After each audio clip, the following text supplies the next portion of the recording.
Hey, yo. Let me just say real quick that I'm going to keep shining a light on violent women because there needs to be one. Anybody who doesn't like it is free to not be here. It doesn't matter who comes or who goes. The ones who appreciate and who support my channel, I appreciate you very much. You get it. You understand what I'm doing here. Um, I believe in calling a thing, and I don't see any reason why women should be off the hook for committing the same crimes and the same monstrous acts that men do. And there should be no excuses made for them, none whatsoever. That being said, I've got another disturbing story. This one out of North Carolina. Woman sentenced to life for killing her 14-month-old son. Her boyfriend acquitted of all charges.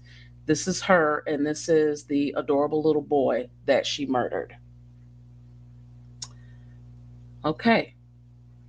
A Chatham County, North Carolina woman will spend the rest of her days behind bars after she was convicted of murdering her 14-month-old son, DeAndre Cotton. That's him.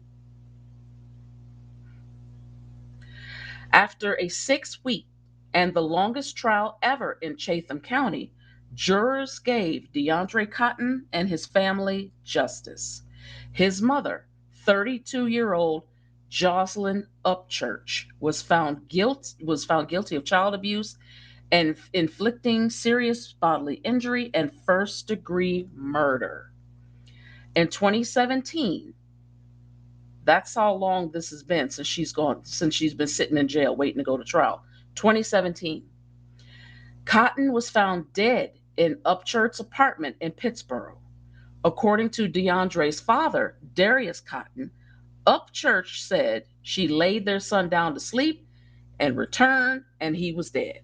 However, an autopsy revealed that DeAndre was murdered. He had bruises around his head and face. The autopsy revealed that DeAndre died from blunt trauma to the chest and abdomen. The report also stated that DeAndre suffered from broken ribs and a laceration to the liver. That's how badly she beat a 14-month-old baby. Is still a toddler, 14 months old. During the investigation, Jocelyn lied and blamed her then boyfriend, Ricky Adams, for killing DeAndre.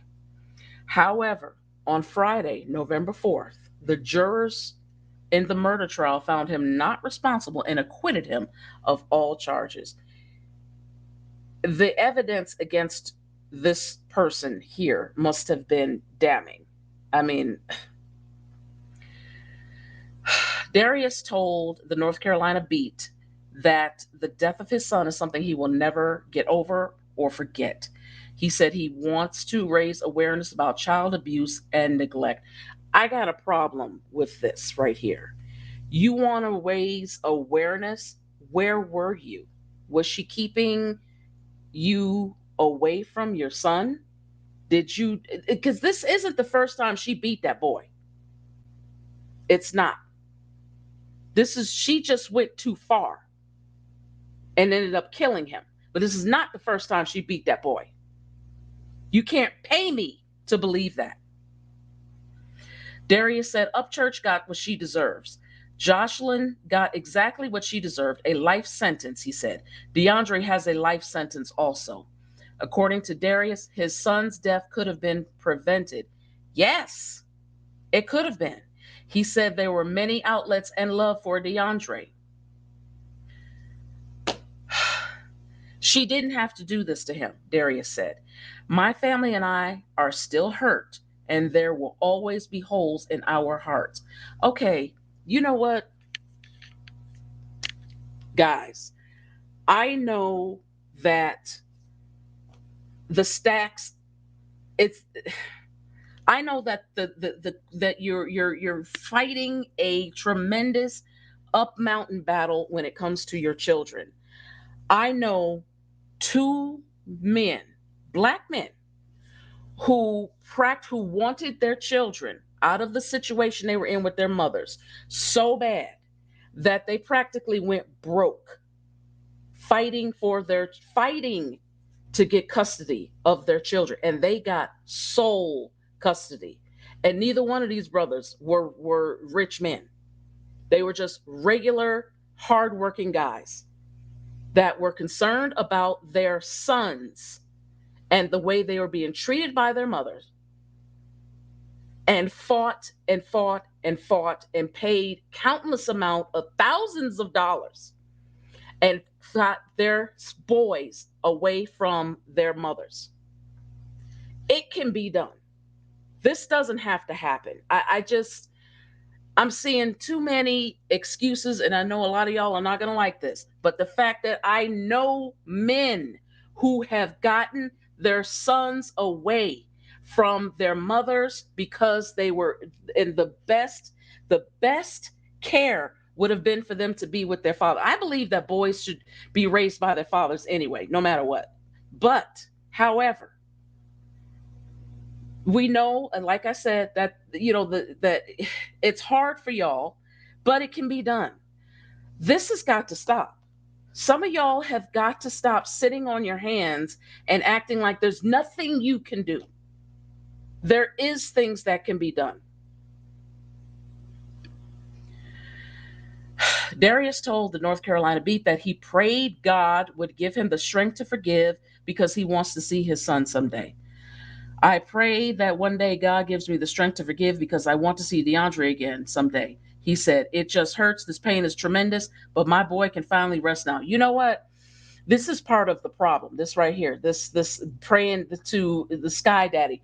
If y'all don't grow up and accept that your life is within your control and that there is not some a Sky Daddy out here pulling all the strings, you're never going to ever get anywhere in life. You have more control. If I'm not going to say that there is no God or there is a God. I'm going to say, if there is a God, he is not as in control as a lot of y'all want to believe he is. Anyway, Upchurch was sentenced to life in prison without a chance of parole. She definitely deserves that. And hopefully, the women in prison will serve her up a meal that she will never forget. Hopefully. This, I don't even know what more I could say about this. 14 months old. I just did a story about a 7-year old that was killed. 14 months old. How, again, how bad can this child be that you have to murder a baby, a toddler? Or is it just that, the child was in the way of her fighting it up or doing whatever she want to do, run the streets, or, because she doesn't want to be a mother, but yet you don't want to give the child up. I mean, anyway, I just can't.